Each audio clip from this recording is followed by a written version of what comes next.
Friends ang resulta. Mga kabataan. Hinaamag to eh.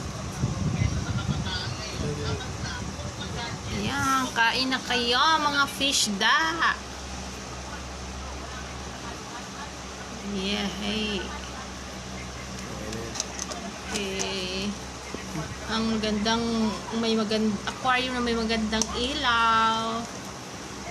Yun, ang ganda. Okay, manimot kayo dyan sa mga bato-bato. Hindi ko alam kung anong tawag sa mga fish da na to. Ang likot-likot nung isa, akala mo may hinahabos. Oo, kulit. Okay.